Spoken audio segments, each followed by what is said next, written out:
இப்ப ஹிந்தி கற்பதற்கு, ஹிந்தி கற்றுக் கொடுப்பதற்கு ஹிந்தி பிரச்சார சபா இருக்கிறது. அதுல கற்றுக்கொள்ளக்கூடியவர்களுடைய எண்ணிக்கையும் அதிகரித்துக் கொண்டிருக்கிறதுன்னு சொல்றாங்க. கற்றுக்கொள்வதற்கு விரும்பி ஒருவர் ஒரு மொழியை கற்றுக்கொள்வதற்கு எந்த தடையும் இல்லை. ஹிந்தி கற்றுத் தருவதற்கு ஒரு அமைப்பு இருக்கிறது. அதே போல ஜெர்மனி கற்றுத் தருவதற்கு அந்தந்த தூதரகங்கள்ல வாய்ப்பு இருக்கிறது. ரஷ்யா மொழியை கற்றுக்கொள்ளக்கூடியவர்கள் இருக்கிறார்கள். ஆனால் தமிழ்நாட்டில் அரசு பள்ளிகளிலும் இருமொழி கொள்கையை கைவிட்டுவிட்டு தமிழ், ஆங்கிலம் கூடுதலாக ஹிந்தியையும் ஒரு போதனா மொழியாக இருக்க வேண்டும், பயிற்று மொழியாக இருக்க வேண்டும் அப்படின்னு சொல்றது, ஒரு மும்மொழி கொள்கை வரணும் அப்படின்றது உங்களுடைய கோரிக்கை? அந்த கோரிக்கை நான் வைக்கல. நான் அந்த மாதிரிலாம் கட்டாயப்பட சொல்லல.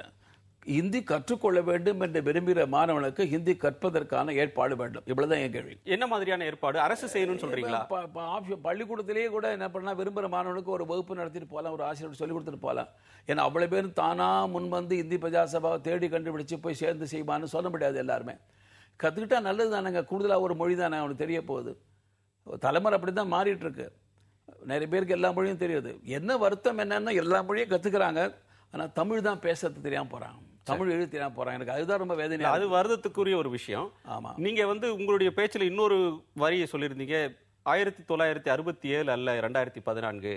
இது இப்ப இருக்கிற மொழி பிரச்சனை மொழியை சொல்லி நீங்க ஒன்னும் செய்து விட முடியாது, இது ஒரு நீர்த்து போன பிரச்சனை. நீங்க ஒரு ஆய்வு எடுத்தா என் கருத்துக்கு தான் இளைஞர்கள் வாக்களிப்பாங்க. இது ஒரு நீர்த்து போன பிரச்சனைன்னு நீங்க சொல்லிருக்கீங்க. ஆனால் தமிழ்நாட்டில் தேர்தல் முடிவுக்கு பிறகு, தேர்தல் முடிவை ஒரு அறிகுறியா வைத்துக் கொண்டால், இந்த சர்க்குலர் காங்கிரஸ் வெளியிட்ட சர்க்குலர்னு சொல்றீங்க, சுற்றறிக்கை. ஆனால் அதை பாரதிய ஜனதா கட்சியினுடைய நிர்வாகிகள், தலைவர்கள் நியாயப்படுத்துவதை தான் டெல்லியில பார்த்தோம். அது முக்தர் அப்பாஸ் நக்வியா இருந்தாலும் சரி, ஷானவாஸ் ஹுசேனாக இருந்தாலும் அதை நியாயப்படுத்தி தான் அதை கருத்து தெரிவித்தாங்க. இந்த ஆணையை திரும்ப பெற வேண்டும் அப்படின்னு சொல்லி தமிழ்நாட்டின் ஆளும் கட்சியான அதிமுக, எதிர்கட்சியாக இருக்கக்கூடிய திமுக கேட்டானு கேட்பாங்க. இல்ல, இத்தனை கட்சிகள் சத்தியத்தை பேசுறேன். உங்க கூட்டணியில் இருக்கக்கூடிய வைகோ, ராமதாஸ், விஜயகாந்த் உட்பட, புரியுது, எல்லோரும் ஜெயலலிதா, கருணாநிதி, எங்கள் கூட்டணிக்குள்ளே குழப்பம் உண்டாக்குவதற்காக முயற்சி என்று புரிகிறது. இல்ல, குழப்பம் உண்டாக்குவது என்னுடைய நோக்கம் அல்ல. ஒரு நாடகத்தை நடத்த வேண்டும் முடிவு செய்து விட்டாயான்னு சிவபெருமான் நாரதரை பத்தி கேட்கிற மாதிரி நான் உங்கள்கிட்ட கேட்க வேண்டியிருக்கோம். இதனால எல்லாம் கூட்டணி பாதிக்காது. கூட்டணியை பாதிக்க செய்யறது என் நோக்கம் அல்ல. நீங்க சொன்ன கருத்துங்க. இப்ப வைகோ அவங்க ஒரு கருத்து அறிவிக்கிறாங்க, தேர்தல் அறிக்கையில சொல்றாங்க, கூட்டணிக்குள்ள ஒவ்வொரு கருத்துலையும் வேறுபடலாம். அதனால எல்லா கருத்துலையும் ஒன்றுபட அவசியம் கிடையாது. இது கூட பாரதிய ஜனதா கட்சி அதிகாரபூர்வமா தமிழ்நாடு பிஜேபி இன்னும் தீர்மானம் ஒன்றும் போடல. என் சொந்த கருத்து, இல கணேசன், நான் சொல்லுகின்றேன், இது நல்ல கருத்து. இது சொல்லி எந்த மொழி மீது வெறுப்பு காட்டாதீர்கள், எல்லா மொழி அதிகமான மொழியை கற்றுக்கொள்ளுங்கள், அது உங்கள் எதிர்காலத்துக்கு நல்லதுன்னு நான் சொல்றேன். பொது விவாதம் தேவை. இல்ல, நீர்த்து போனதுன்னு சொல்றீங்களே, அது எந்த அடிப்படையில் சொல்றீங்க? எல்லா கட்சிகளும் ஓரணியில் இருக்கின்றன. மத்திய அரசு தன்னுடைய நிலையிலிருந்து பின்வாங்கி விளக்கம் தருகிறது. தமிழ்நாட்டின் பாரதிய ஜனதா கட்சி தவிர்த்து எல்லா கட்சிகளும் இதில் ஒரே அணியில் தான் பேசுகின்றன. இது எப்படி நீர்த்து போன விஷயம்னு சொல்றீங்க? எல்லா கட்சிகளும் ஒரே விஷயத்தை பேசுகிறார்கள் என்கின்ற ஒரே காரணத்தினாலேயே சாதாரண மக்கள் அத்தனை பேரும் இந்த கொள்கையை ஏற்றுக்கொண்டு விட்டார் என்பது பொருள் அல்ல. மக்கள் கருத்து வேறு. இப்படியே சொல்லிவிட்டு வந்துவிட்ட காரணத்தினால என்னை போல துணிச்சலாக அந்த கருத்தை மாற்றிக்கொள்வதற்கான சக்தி மற்ற கட்சிகளுக்கு இன்னும் வரவில்லை. வரும். காங்கிரஸுக்கே வரலையே, தேசிய கட்சியா இருக்கிற கட்சிக்கு. இல்ல, உங்க கட்சியை சேர்ந்த முக்தர் அப்பாஸ் நக்வி இதை நியாயப்படுத்தி சொல்லும்போது ஒரு கருத்தை சொன்னார். ஹிந்தி தான் இந்தியாவினுடைய எல்லா மக்களையும் இணைக்கக்கூடிய, ஒரு பிணைப்பை ஏற்படுத்தக்கூடிய ஒரு மொழி. அவர் இன்னொரு கருத்தையும் சொன்னார். பாஜகவுடைய மூத்த செய்தி தொடர்பாளர் இன்னொரு கருத்தையும் சொன்னார். கடந்த காலத்தில் ஹிந்தியை ப்ரொமோட் செய்வதற்கு காங்கிரஸ் அரசாங்கம் தவறிவிட்டது.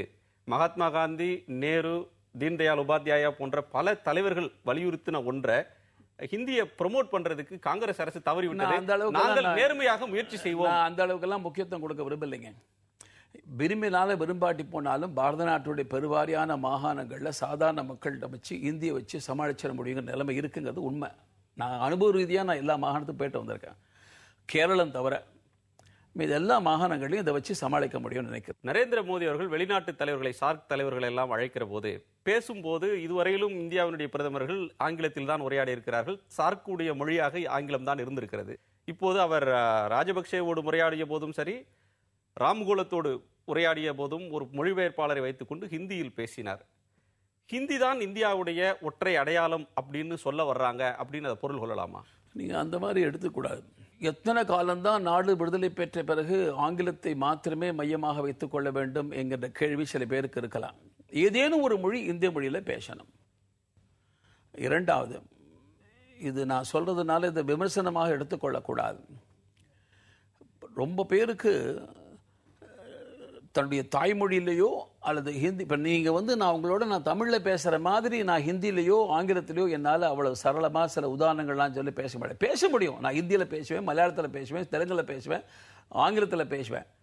ஆனால் தமிழில் நான் பேசுகிற மாதிரி தாய்மொழியில் உணர்வுகளை வெளிப்படுத்தக்கூடிய அளவுக்கு மற்றொரு மொழியில செய்ய முடியாது. அதில் குறிப்பாக என்ன இருக்குன்னா, நான் ஏற்கனவே குறிப்பிட்ட மாதிரி தமிழ்நாடு கேரளா தவிர மீது எல்லா பகுதியிலையும் ஹிந்தியில் பேசினாலே மக்கள் புரிந்து கொள்கிற காரணத்தினால பெருவாரியான தலைவர்களுக்கு ரொம்ப சகஜமாக ஹிந்தி பேசுகிற மாதிரி ஆங்கிலத்தில் அந்த ஒரு ஆளுமை பேசுவது என்பது எல்லாருக்கும் அது வராது. அது கொஞ்சம் தயார் பண்ண வேண்டியிருக்கும்.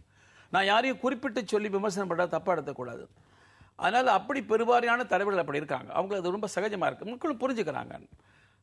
தமிழ்நாட்டில் மாத்திரம்தான் இந்த மாதிரி கொஞ்சம் சில பேர். அதனால தான் நாங்கள் கூப்பிடும்போதே தலைவர்களை யாரை கூப்பிடுறோம்னா, யார் ஒருத்தர் ஆங்கிலத்தில் ரொம்ப சிறப்பாக இங்கே பேச முடியுமோ அதை கூப்பிட்டுருக்கோம். இப்போ தான் கொஞ்சம் கொஞ்சமாக அதெல்லாம் இல்லை, ஹிந்திலையும் பேசி மொழிபெயர்க்கலாங்கிற நிலைமை வந்திருக்கு. இள கணேசன் கடந்த காலத்தில் ஒரு பாரதிய ஜனதா கட்சியின் மாநில செயலாளர், தேசிய அளவில் அறியப்படக்கூடிய தமிழ்நாட்டின் முகம், சில தினங்களுக்கு முன்னால் வேட்பாளர், நாளை பாஜகவுடைய ஆளுநராகவோ அடுத்து மத்திய அமைச்சராகுவதற்கான வாய்ப்புகளும் இருக்கிறது. இள கணேசன் இந்த பாரத தாய்க்கு தன் வாழ்நாடின் கடைசி மூச்சு வரையில் பணிபுரியக்கூடிய தொண்டன். இது அடையாளம். அவனுக்கு தரப்படக்கூடிய பொறுப்புகள் என்பது காலத்திற்கு காலம் மாறும். அது தகுதி அல்லது பொறுப்பு என்பது தர வேண்டியவர்கள் உணர்ந்து தர வேண்டியது தருவார்கள். அதாவது உள்ளது தானே வரும், உள்ளது தானே வரும். உங்களுக்கு பெரிய எதிர்பார்ப்புகள் இல்லை என்று எடுத்துக்கலாம். எதிர்பார்ப்புகள் என்று அதிகமாக இருக்குமானால் ஏமாற்றம் என்பது வந்துவிடும். அதனால் நான் ஆண்டவனை நம்புவான், என் திறமையை நம்புவான், எங்கள் தலைவர்களையும் நான் நம்புவான். நடக்க வேண்டியது நடந்தே தீரும். இப்போது ஆள்பவர்களையும் நம்பிக்கொண்டிருக்கிறீர்கள். ஆண்டவனை நம்புகின்ற ஆள்பவரை நம்பிக்கொண்டிருக்கிறேன். நன்றி. எங்கள் அறைக்கு வந்து உங்களுடைய கருத்துக்களை நேயர்களை மற்றொரு அக்னி பரீட்சை நிகழ்ச்சியில் சந்திக்கலாம். வணக்கம்.